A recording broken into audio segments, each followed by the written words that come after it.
The following is a presentation of Project Independence and WCWP. Project Independence is the Aging in Place initiative of the town of North Hempstead.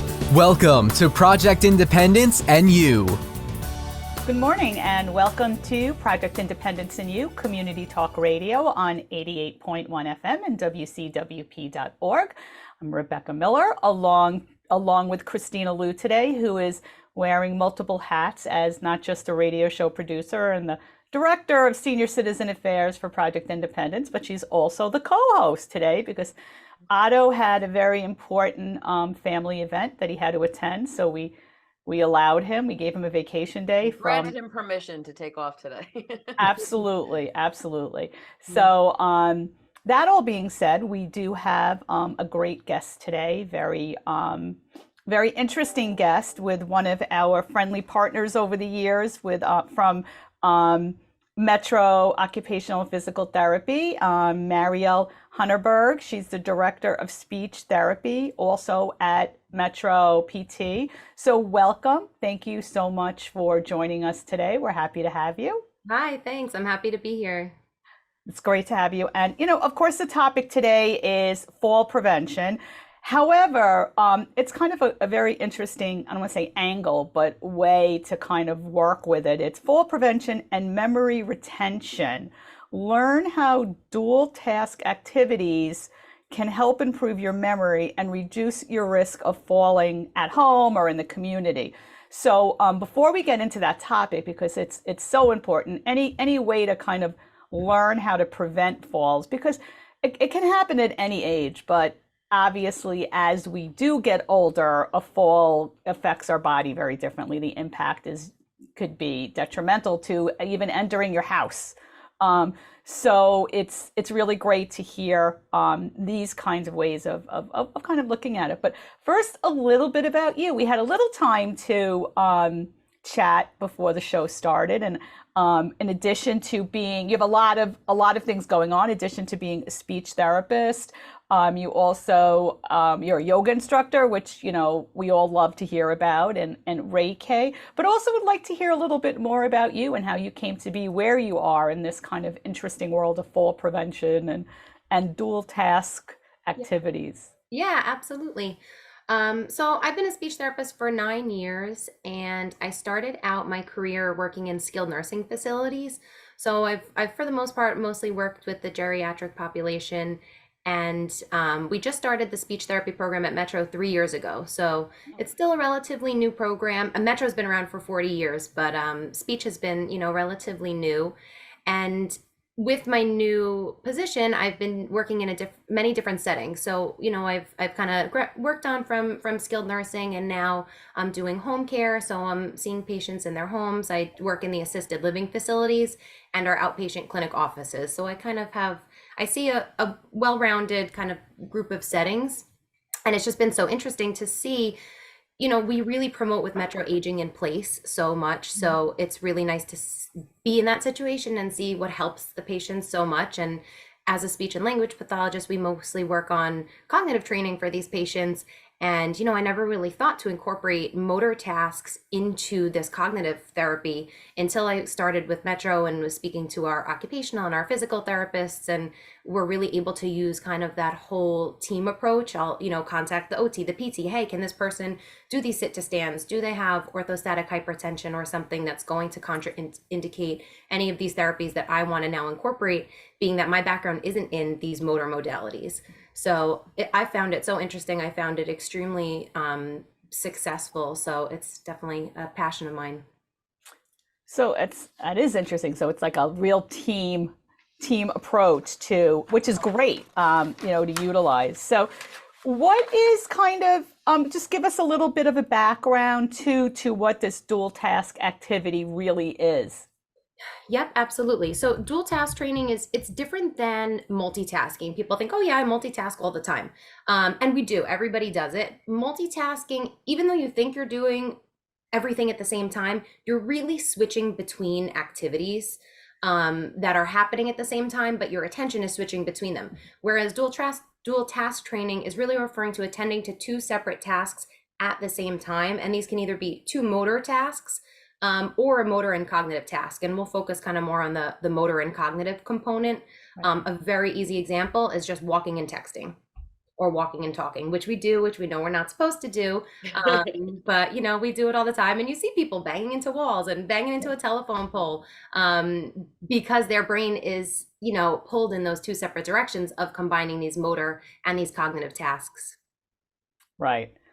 Well, I don't know. I mean, I just always have the phone in my hand, so I'm doing it and I don't even realize it. So that's definitely interesting. So in terms of I don't know if you know the percentage, but I'm just very curious in terms of the percentage of patients that come to Metro that are there because of a fall. You know what? I don't know the percentage. It definitely is high. But while I was, just setting up some of my notes for this, I did find some pretty interesting data and statistics on falls specifically. So according to the CDC, more than 1 in 4 Americans ages 65 and older falls each year. And older adults with mild cognitive impairment or dementia fall 2 to 3 times more times than patients with normal cognitive function. And furthermore, these adults with mild cognitive impairment, which we can refer to as MCI sometimes throughout, or dementia, are twice as likely to be hospitalized after a fall. So kind of, Rebecca, like you mentioned earlier, okay, people are falling more. Now people are being hospitalized more, but that's not even the end of kind of this snowball effect. You're in this cycle, yeah. And, these patients with mild cognitive impairment, dementia, then it's, there's so much more. So now they're twice as likely to be hospitalized. Now we're increasing their risk of a longer hospital stay, of an infection from being in the hospital, and they're also struggling with their ability to participate in this rehabilitative therapy because of their cognitive impairments. So, their ability to do the exercises, perform, to get better, to go home is now impaired also. So it's like, like Kristina said, it's this snowball effect, and we can go further. Now this is, increasing risks of isolation and depression. So it's really multifactorial. Right. It really it could be catastrophic and it could be avoided. So, we talk a lot about this on the show is people don't plan for like these catastrophic events to happen. So if somebody were to fall in their home and their home is not accessible, you can't easily return home because you can't, maybe you have steps, maybe the doorways aren't wide enough, or whatever, maybe the bedrooms are upstairs.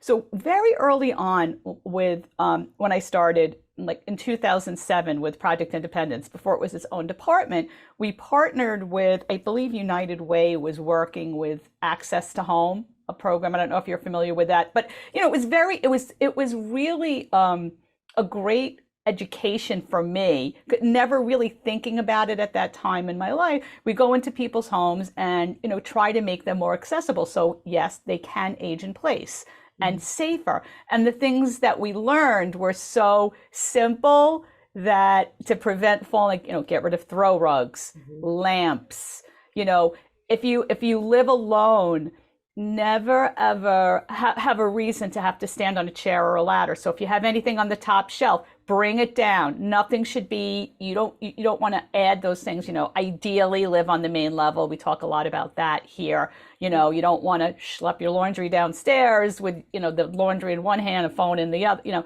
There's so many opportunities to fall that, prepping yourself and prepping your house, really, you'd be surprised if people just really paid attention to those kinds of things. And it's so funny. I remember in the early days of doing it, the hardest thing to kind of convince someone who's been in their home a long time, and these are like lovely homes, but they're just a fall hazard in every place you go, whether it's a banister that sticks out, just things that are those throw rugs.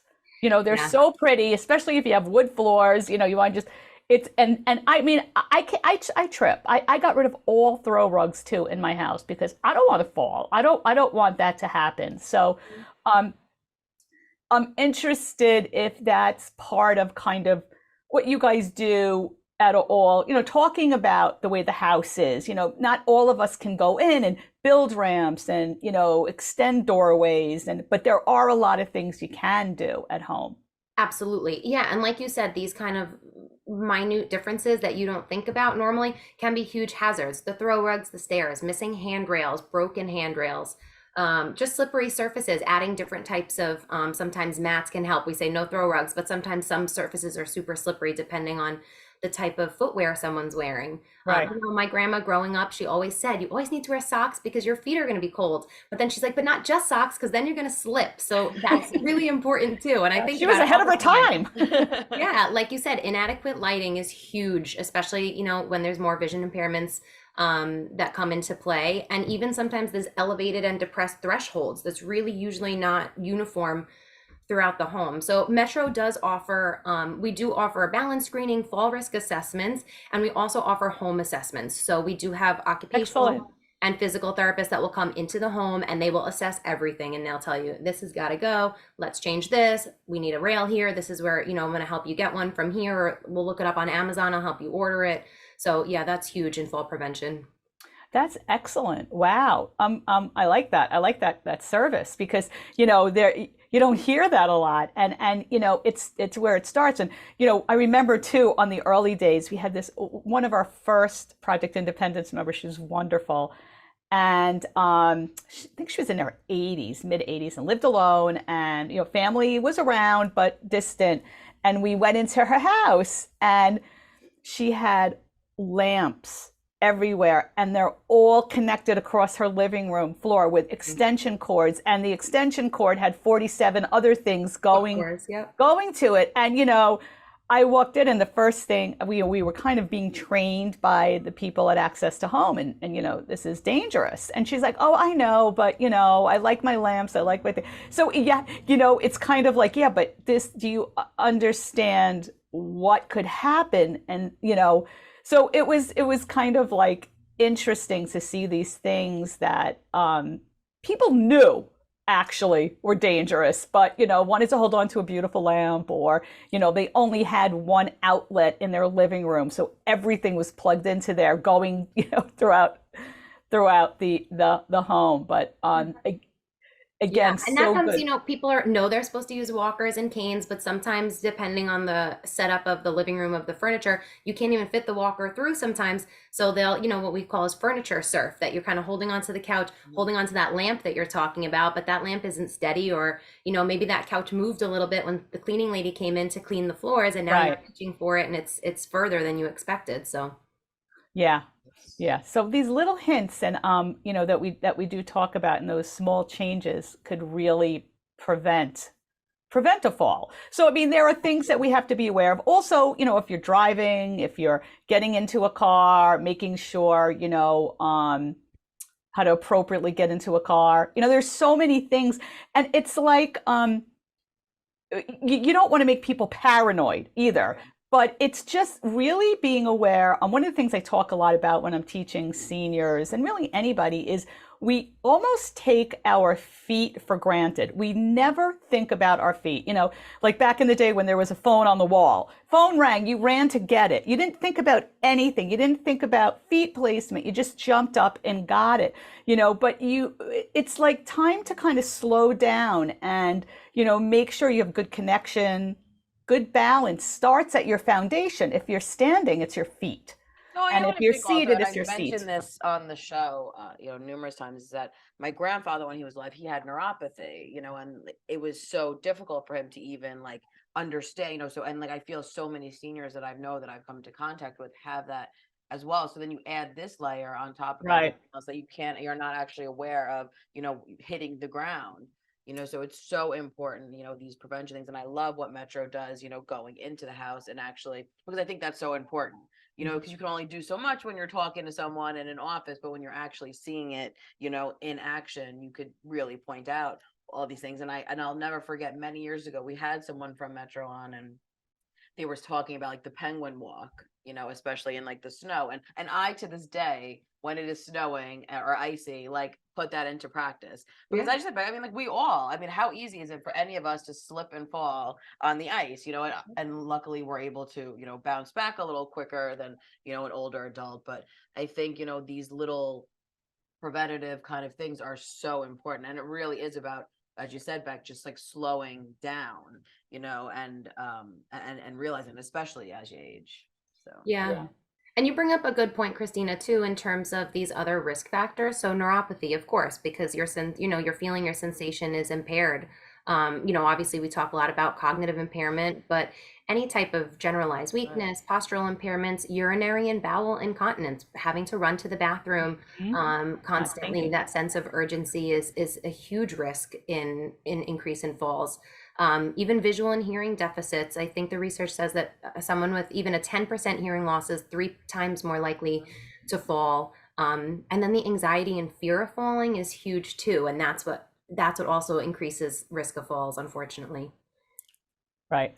Yeah. And just kind of being aware of your surrounding. I mean, at night, the lights go out, so it's darker, and you tend to get up several times during the night. So there's so many little details of things to be aware. And I like what you said. It's not about being paranoid or always worried. It's just about slowing down just a little bit. Take the time to, what's your next step. I mean, I do it. I'm very careful now, as I'm getting older, and just in general, it's a good idea, because I tend to get hurt a lot in little things that I do. And because I'll trip, I'll do something I shouldn't be doing because I'm not thinking about it. I'm not really thinking about it. And, it doesn't matter how old I am. It's just, but I've been a lot more aware of, of those kinds of things. So I'm only getting hurt every other month now. Anyway, we actually have to take a quick break. You're listening to Project Independence in You Community Talk Radio, and we're speaking with Mariel Hunerberg and learning a lot about fall prevention and memory retention, this dual task activities. And we'll get more into that when we come back after a brief break. Take WCWP with you wherever you go with the WCWP app. Listen live 24/7 to all of our streams, all from one app. Plus, call the studios directly from the app and visit our social media. Download the app through the iOS App Store on Apple devices or the Google Play Store on Android by searching WCWP Radio, or visit WCWP.org for links. The WCWP app, available now on iOS and Android devices. And welcome back to Project Independence in You, Community Talk Radio on 88.1 FM and WCWP.org. I'm Rebecca Miller, along with Kristina Liu and Dan Cox. We are speaking with Mariel Hunerberg, and you are Director of Speech Therapy at Metro PT, a friend of ours for many, many years, Metro PT.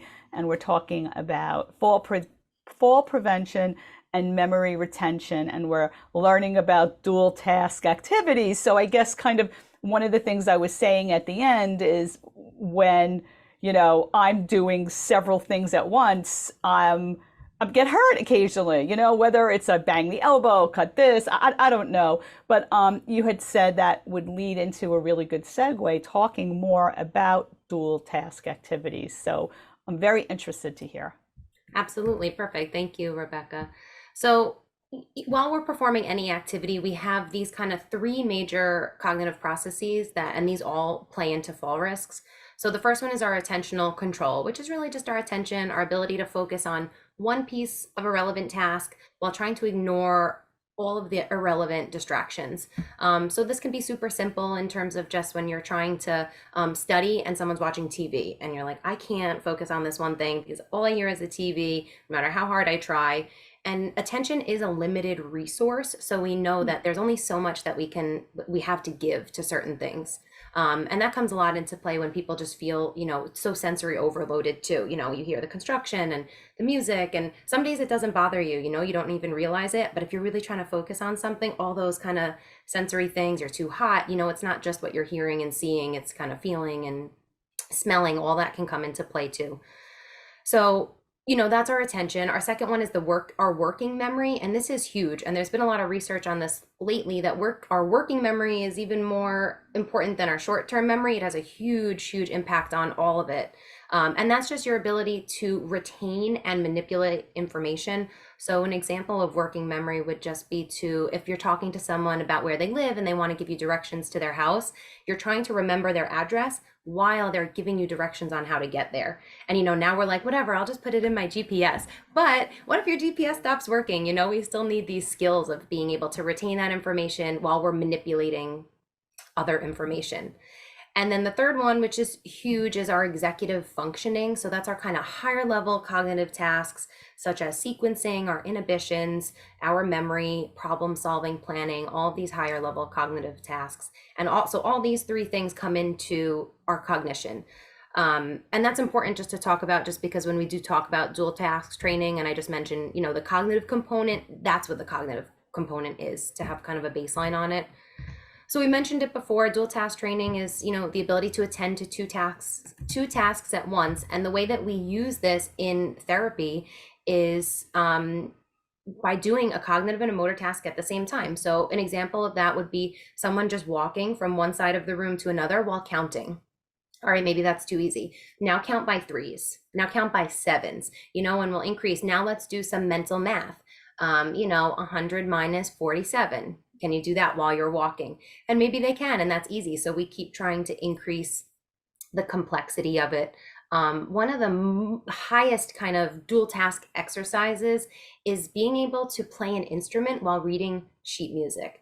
So if anybody, does that and has done that for a long time and in their past, maybe gave it up, trying to get them back into that. And music is just so, helpful. We know it's a different part of the brain. And especially for people who have had strokes, it's really important part of rehabilitation to pull music into. So, if they can play the piano, you're moving your fingers to figure out the keys, you're reading the sheet music, that's the cognitive component. So there's a lot of different exercises that we can do for the dual task training. Right. That's very interesting.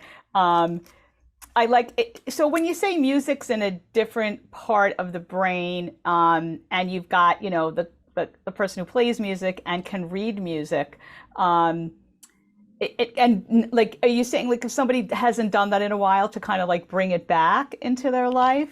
Yeah, definitely. And you'd be surprised. Some people can really pick it up. It's like, the saying, it's like riding a bike. A lot of times it will come right back, even if someone's, I'm not sure, I haven't played in a while, I don't know.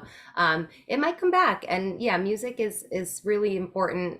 Singing too is so important for all of that. It really, ignites these kind of, all that neuroplasticity in the brain that we've, research now says that is true, and we can make changes. Absolutely. Music helps with that. Christina and I love music. We're all about music and everything in our families and our my musical and family. But Christina, you probably have a better details about music and memory, the program that we did very, very early on with Project Independence. Yeah, we had a little, short pilot program with Music and Memory, which is a huge organization, and they did a wonderful documentary, and the name's escaping me now, but it was such an amazing thing about the work they did in a nursing home, and really the benefits, that music had on the mood, on cognitive functioning, on so many different things, and it was just so incredible. So we had this small little pilot we did with them, where we went to the homes, we had like little iPods. Which just seems so archaic now, in 2023 saying iPod, and we would bring these little iPods to the house and load it.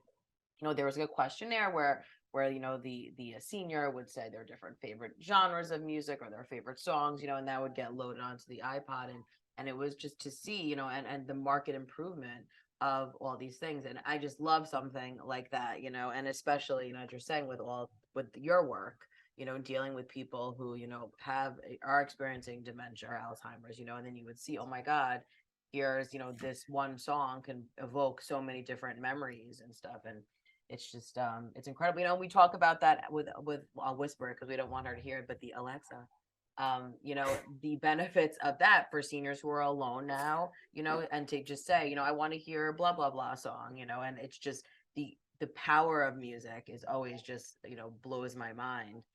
About how incredible it is. So yeah, we've all seen those videos, too, of the old people in the nursing home who are so far into Alzheimer's and don't recognize anybody and barely themselves, and you put the headphones on of the music and they perk up and sing or dance or absolutely.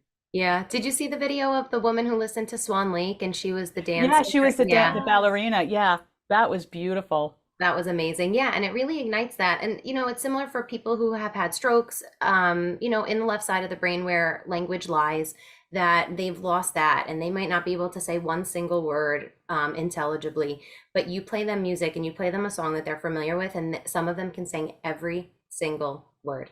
And it's, Yes. it's going into the other side of the brain, taking Right. resources from something else. And, same with dementia, Alzheimer's, our patients who may now be nonverbal. You play them a song that they know and they can sing it. Fall prevention is so important, and what you're doing over at Metro is so important. Bringing in this dual task. So there are people who could really benefit from going to this type of program. However, maybe there's not a medical necessity at the moment, or is there? Like, how would somebody get this kind of dual task activity training, if you will? If with through Metro, if there's not like medical necessity at the moment, other than the fact that you're getting a little bit older. Good question. So, obviously always we're looking into how is Medicare, how are, other insurance companies going to pay for these services that everybody needs. And unfortunately, we live in a society where preventative medicine is really not valued as much as it should be. But generally just aging population, there's a lot of things that, we can kind of figure out in terms of, okay, how, what can we look into? Have you had a fall? Because that is a medical Yes. necessity to be able to come. Any type of mild cognitive impairment, which is different than normal aging, because obviously, as we age, we feel sometimes, oh, I'm losing my memory, but maybe seeing a neurologist and seeing, is it more of a mild cognitive impairment versus Okay. just normal aging? Maybe even compensating if you have an older injury to utilize another part of the body. So, I mean, by the time, we're in our 70s and 80s, something is probably, tweaked or hurt or, that kind of a thing. So, talk to your doctor about it too. And, a lot of doctors, I know my mother just started going to physical therapy. She had her shoulder was bothering her, and she doesn't have a lot of core strength. So I said, you really need to work on that core strength, because, so many seniors, when they try to get out of a chair that's very low, they say it's their legs. And I'm sure in a lot of cases it is, but I feel like legs are really strong. I don't think it's the legs as much as it's the core to get you up and then propel you up out of the chair. The legs could probably get them up. So I feel like there's not a lot of focus. Like, there needs to be a little bit more focus with older people and that core strength, and it's not just because I teach yoga, but I talk a lot about it in my yoga class, especially with the seniors that I teach right here. I'm always talking about use your core before we move out of this pose. Engage the core, build the core. That's what's going to help you, get up and out of the chairs, or the difficult ways to, come to stand. Absolutely. And that's where, occupational therapy comes into play a lot. And I think there's kind of a lack of knowledge out there about what occupational therapy is. Yes.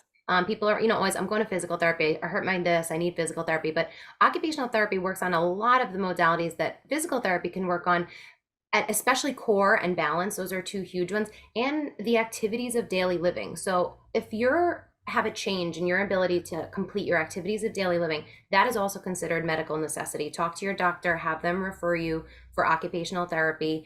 And those activities of daily living can be motor or cognitive. That can be something simple like paying your bills, going through your bills, figuring out how to pay those. Picking up your groceries, being able to reach that top shelf that you normally Mariel, put your hands up I don't on. mean to interrupt you, but could you just detail the difference between physical geez. therapy and occupational therapy, and Yeah. kind of who would be the right person, either or work together, how that all works? Yes, absolutely. So Thank you. physical is more for your kind of gross motor movements. So that's mostly your ambulation. We're thinking you're walking. Any types of back issues, spine issues, major surgeries in the spine, the head and the neck, things like that, ankle, foot, knee replacements, hip replacements, those big gross motor movements. And then occupational therapy is really more your fine motor movements. So even something simple like your hand, you feel like your handwriting has changed a little bit. That's something that occupational therapy could work on. some of those smaller muscle groups like the shoulders, the elbows, the wrists, in the arms, and really your balance and your core. So the OT, the occupational therapist, that's the one who's doing these balance assessments, who's doing these home screenings, of safety hazards and all of that. And occupational therapy also works on cognitive function, as does speech therapy. So we kind of split that load. And then in terms of Medicare, I'm sure there's common misconceptions that Medicare will only pay for X amount of sessions and then, you run out. But again, if you can speak to your doctor about documenting medical necessity, you can, Medicare will pay for services as long as they're deemed necessary.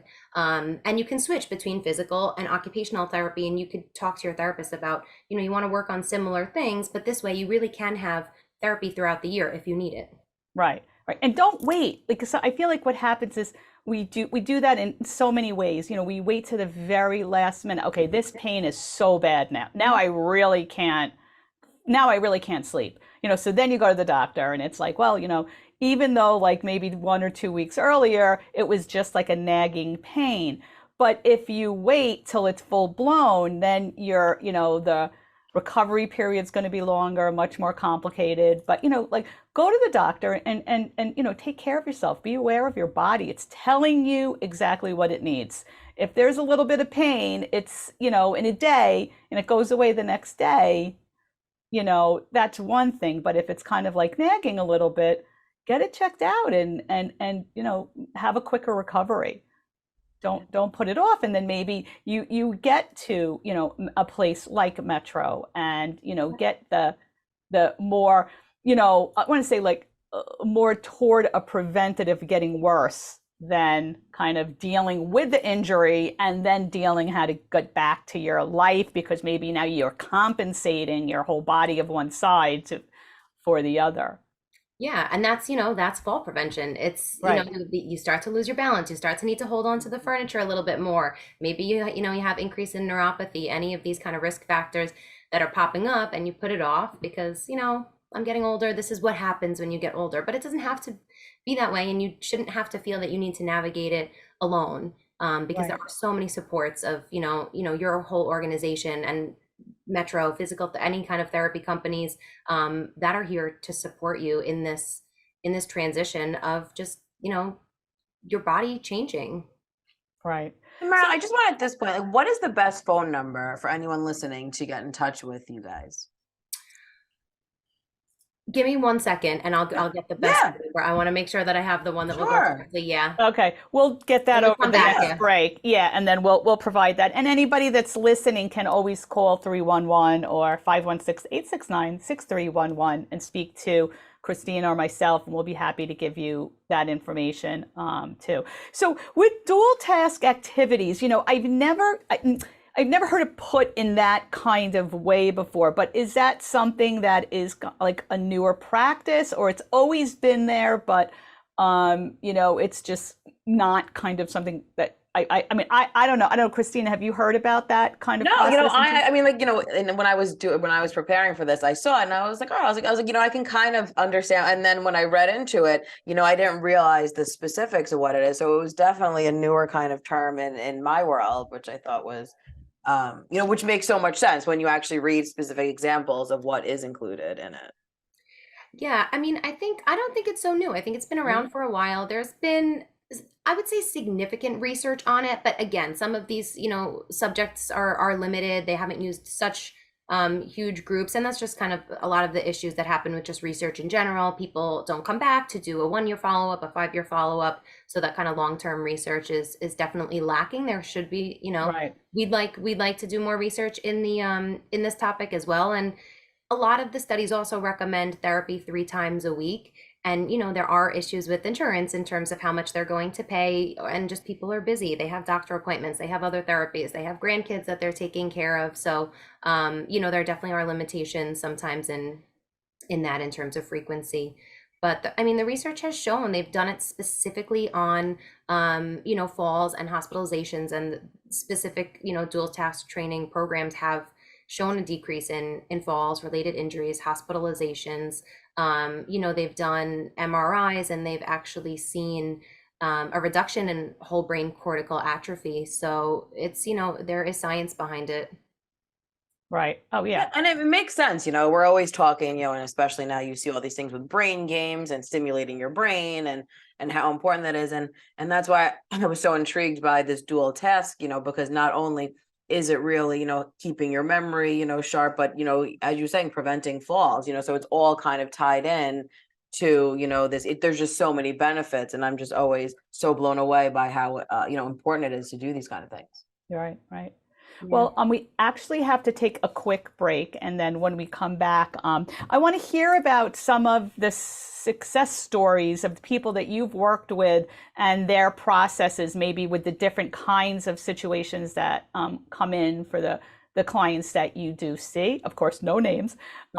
We'll be back with Project Independence in You, Community Talk Radio on 88.1 FM and WCWP.org in just a moment. WCWP is your home for great music and great conversation. You'll find all that and more on WCWP.org. Listen live on the web, check out the lineup, subscribe to podcasts, and stay up to date on the latest station events. Get in touch with us and let us know if you like what you're hearing. And find out how you can support or get involved at the only community public radio station serving Nassau's North Shore. Plus, sign up to get a free bumper sticker. It's all online at WCWP.org.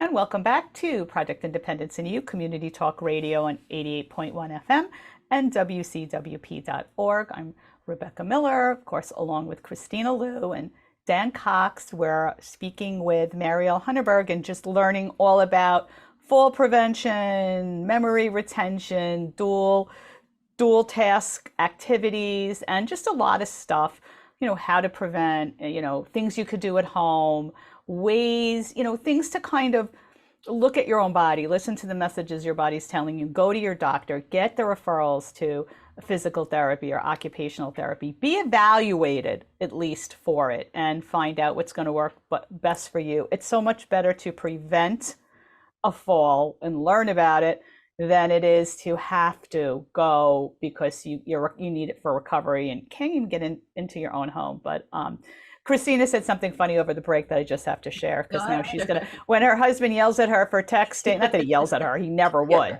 but kind of says, Kristina, for texting and walking at the same time. So clearly that's not what Mariel's saying, that's more of being distracted. You're talking more about being aware of it so that you can, focus on these things while you're kind of doing a dual task. But I would love to hear like maybe even little vignettes of the people that have come to you on different, various spectrums of physical therapy and speech therapy where dual task activities have come into play. Absolutely. So yeah, and there definitely is a huge range. Because you'll have your patients who are ambulatory, who have good balance, and they're able to kind of do these walking tasks. So an example for that might be you have different colored rings, and then there's different colored cones all around the gym. So we'll have them walk and place the matching color onto the matching cone. So they're walking, working on balance, working on ambulation, while, cognitively, okay, red goes on red, blue goes on blue. Like I mentioned before, the mental math with that. But then you're going to have your patients who are not ambulatory, but maybe they can kind of sit to stand. So we'll do an activity where I'll just have them sit, stand up over and over again. But while they're doing that, I'm asking them questions. Name a state that begins with the letter A. Name a fruit that begins with the letter P. So they're focusing on keeping their balance, moving from sit to stand, and answering these questions at once. I had someone the other day who told me I can't sit to stand like that because I have orthostatic hypertension and I'll pass out. So I said, okay, let's start over. Let's think of something else because there's always, another way. So he just did marching in his seat with his feet. While he did that, we worked on cognitive tasks, tell me as many animals as you could think of in 1 minute.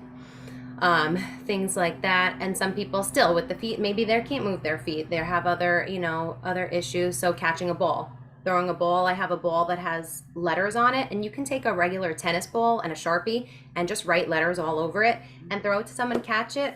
What letter did your thumb land on? Great. Tell me a state that begins with that letter. Tell me an animal. Tell me a fruit, a vegetable, any kind of categorization. is really helpful. So, it's funny because we have patients who come in, and especially for speech therapy, if we're working on cognitive tasks, and they get bored, sitting and doing worksheets because they can do that at home, or they don't want to do Right. that. So making it It's fun, it's just, yeah, because it's like a fun game. It's funny because as right before you said that, I was sitting here thinking like, well, these are like fun little, like trivia activities, and like it's not just something boring. I'm sure it makes the time go by quite fast for them as well. Yeah, and it's fun because if you come into the clinic, everyone's getting into it. We have the front desk is saying like, "Oh, it's Alabama," or like, "Oh, I can't think of what," and everyone's kind of coming in because yeah, it's fun to use your brain Yeah.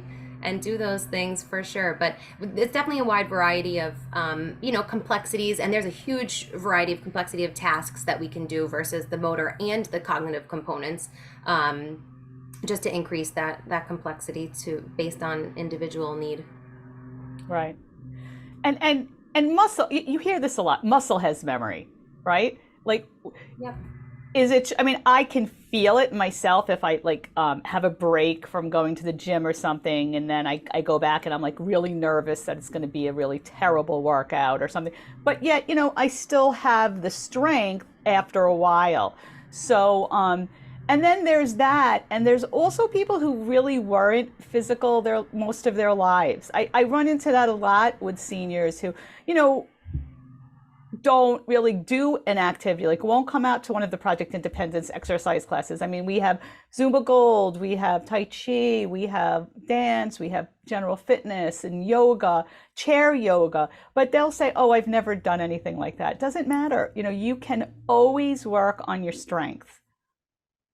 Yeah, absolutely. And it's interesting what you say about muscle memory. I used to work with someone in their home. He was an elderly gentleman with, late stage Alzheimer's disease. And even, walking, he needed assistance. He walked with a walker. His handwriting wasn't great anymore. He really had a really hard time communicating. He played ping pong his whole life. If you gave him a ping pong racket, it's called a racket, right? Yeah. Uh-huh. A paddle. Paddle. There All you right. go. The paddle. Yeah. You give him a What do we ping do? pong paddle, and he's beating everybody in ping pong. And it's just that muscle memory definitely does come back, and those kind of repetitive movements. Right. Right. Those help the brain too. There's many different ways to improve cognitive function.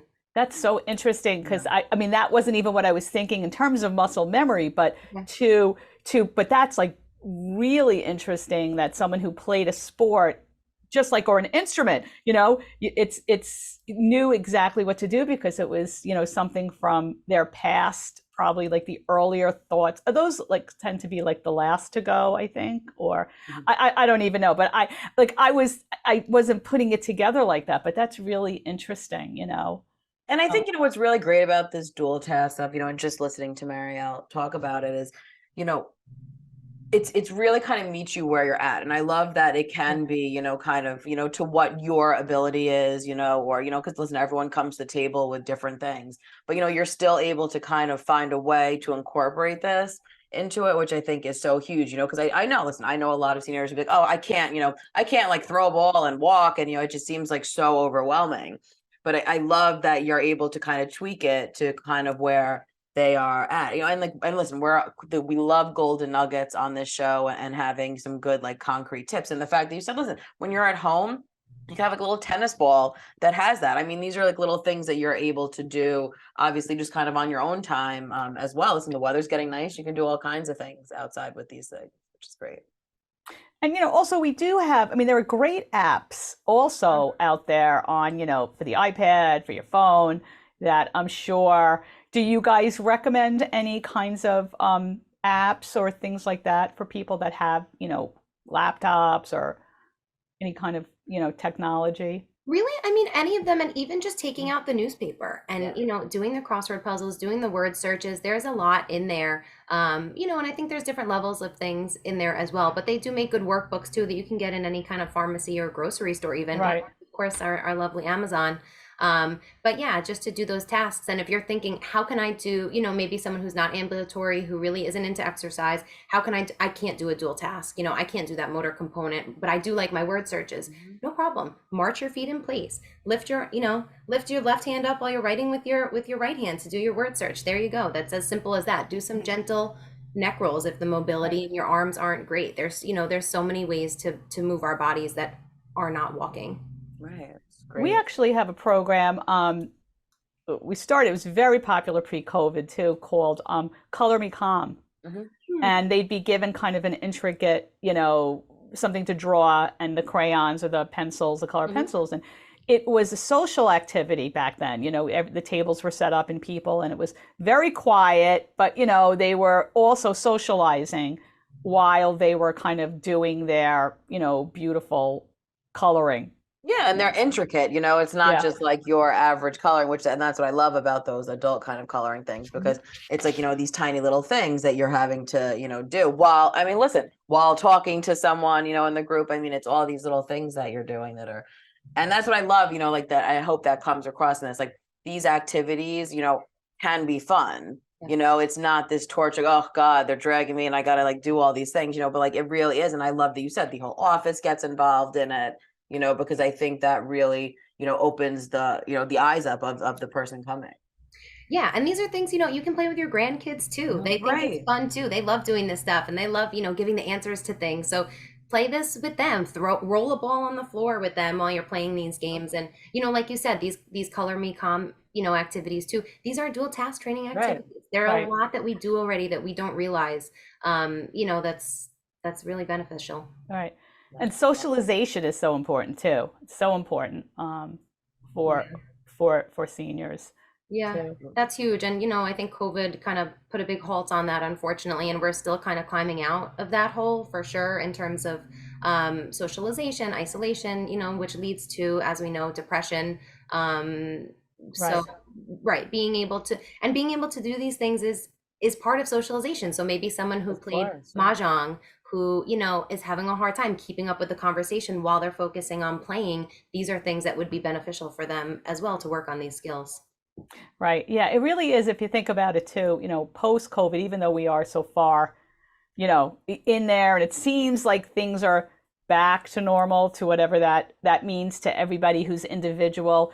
It's still for older people, it's different because they're not maybe having if they're especially if they're retired, you're not having to get in the car every day, you're not having to go to Right. work, maybe you're not shopping for a big family anymore. So many things are kind of different now for them, and it's kind of getting used to that, going to doctor's office. I mean, I feel like physical therapy, any kind of office where there's any kind of, any kind of medical necessity kind of location, is still nerve-wracking Of for a lot of course. people because Absolutely. especially physical therapy, but I'm sure you guys do continue to take whatever precautions are necessary um, at this point. Absolutely, yeah. We don't wear masks anymore, but if we do have a patient that wants to wear a mask and requests that their therapist wear a mask, that's absolutely something that, we will Excellent. respect and honor. Our cleaning protocols have definitely been kicked up, but they were, since COVID and have been Mhm. maintained since then. And most of our offices are nice and spacious. So if you, have a patient that really feels uncomfortable, we have private rooms available. Our exercise equipment, all are 6 feet and more apart, that they have plenty of space to not feel like they're just too close to someone else, because people definitely still feel like that. And even more so, what you were saying about just coming out of COVID and the decline in physical mobility Yeah. and also cognitive function that we've seen for seniors who did spend most of COVID in their homes by themselves because their family, was scared to visit Yeah. them and they didn't want the kids around, is huge. We're still seeing a lot of that, and that kind of Hmm. therapy for everything, for socialization, cognitive function, physical mobility is so important, really now more so than ever. I'm also interested a little bit. I'd love to just touch a little bit on this more just the speech therapy. As you are the director of speech therapy, what does that all entail over at Metro? Yeah, so good. I'm glad you asked. So we do work on cognitive function, just as occupational therapy does as well. And then we work more specifically on speech and language function. So that could be after a stroke, from Parkinson's, more voice specific disorders. We'll even get teachers that just use their voice so much and it starts to get raspy. Maybe they have some sort of pathology that we can work on. And we also work on swallowing. So, swallowing, risks of choking, risks of aspiration, which is food or liquid going, down the wrong way, do increase as people get older. So that's something that we can do as well in terms of strengthening the swallow, offering modifications for diets or compensatory strategies to really improve that function and prevent further decline and risks, because risks of aspiration are pneumonia, which can be pretty detrimental, especially as we get older. Right. Oh, that's interesting. And you had something, Kristina? Well, what does it say? So for Metro, so if would the senior just directly call you guys, if they don't know necessarily what they need, that's something that we come into contact all the time. It's like they just know something's wrong. So is there just the initial phone call and then they sit with someone? Like, how does the process all kind of work? Yeah, so I'm going to give you the phone number now before I forget. So anybody that is interested in any questions whatsoever can call 516-321-9762. Okay, great. So that's our in-home number, but if they have questions about our outpatient offices, they'll be able to transfer them from that number as well. Right. And a lot of times, we do have therapists that answer the phones also. So if you have specific questions for a therapist that you prefer them to answer, someone can always call you back. We get questions all the time. Someone told me I need speech therapy, but I talk just fine. So, okay, let's figure it out. Are you having issues swallowing, issues with your voice, language, memory, all these things? Let's try to get to the bottom of it. And sometimes, they'll come in. My doctor wrote me a prescription for physical therapy. They go in and the PT says, you know what, you're actually could really benefit more from occupational therapy. Let me get the therapist over here to tell you what it's about. So definitely a whole team approach. We have acupuncture now as well. So, a lot of times we'll say, these deficits really could also be benefited by attending some acupuncture sessions. So, here's our acupuncturist, come talk to them. But we have a great team of who answers our phones and is really knowledgeable about all the services that we offer. So they can just call, they can stop into any of our offices. If you haven't seen one before, I'm sure when you're driving now, you'll see about 10 because we've been expanding greatly. So we have, 20, 25 offices just in Long Island alone. So that's wonderful. Mariel, so I have a question, and with your speech therapy kind of hat on. So I find like a lot of people, the first kind of signs, and I don't necessarily think it has anything to do with dementia or Alzheimer's. I think it just has to do with aging brain. So all my friends, we all talk about can't find the word that used to come so easily, like words for me, so I've done things like I've associated words that I, for some reason, can't think about. Like I had this thing where I couldn't, like you talk to somebody who doesn't have a filter, and they say things that are inappropriate. I can't, for some reason, I can't remember that word filter in that context. I can't tell you why. So what I do is when I think about a person or someone or that situation, I think about a fish tank.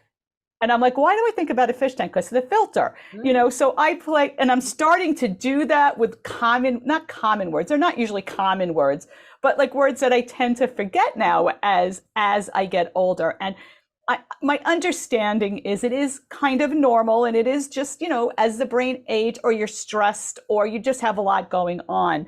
Do you have any recommendations for those kinds of things? Just like, how do you, those like things as we age normally? Yeah.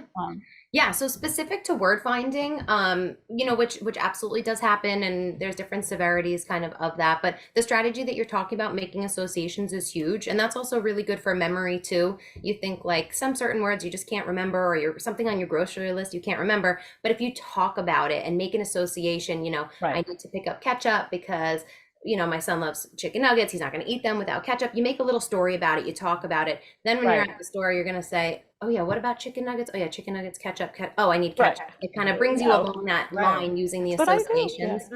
Another really good strategy is called circumlocution. And what that means is just that you're kind of talking around the word. So if you can't think of the word filter and you start to describe it, a lot of times that, and research has been done on this that shows that will start, the synapses in your brain are going to start to trigger, which will bring you to that word. because the word's there. It's Right, not right, lost. right, It's exactly. I know published. exactly what it is. Yeah. Right, it's just covered with a whole bunch Pull of it stuff. out. Yeah. Yeah. It's in the back, the dusty shelves of the Yeah. library. Right, right, right. Yeah. Yeah. And that's, that's a good strategy. And especially for people who have more severe word finding deficits, that even if they're not going to be able to get to that word, at least they've described it enough that whoever they're talking to can guess. Right. I mean, I've been with my friends who like we're all around the same age. We travel together, and we're literally in a conversation, and like half of the conversation is, that word that means, when you lift your feet up off the ground, like if it's jump, and then like if she's talking, and then she comes up with, oh wait, I can't think of that word. When you do this and you wave the flag and what have, it's just funny, but I've definitely been doing the association, but I also like the little story, especially if you're making a list of things and you forget, right? Kristina, we talk so much about lists. Otto, the co-host of Project Independence, and he was not here today. He's very into lists, and so is Kristina. I mean, they both are. They're very similar people. They're just always comparing these, these lists and that kind of a thing. So yeah. It's very interesting. Absolutely. So it's just been really a pleasure to have you on the show, Mariel. And I'm sure we'll have you back or someone else from the team learning about dual task activities and fall prevention and memory retention. So at any level that you're at, there's always something you can do. Strengthen. There's always something. And, talk to your doctor, get perhaps a referral or a script to go to a physical therapist, or just have that conversation. So again, thank you so much for joining us today. I'm sure you'll be back. Thank you for having me. It's our pleasure. You're listening to Project Independence and You Community Talk Radio on 88.1 FM and WCWP.org.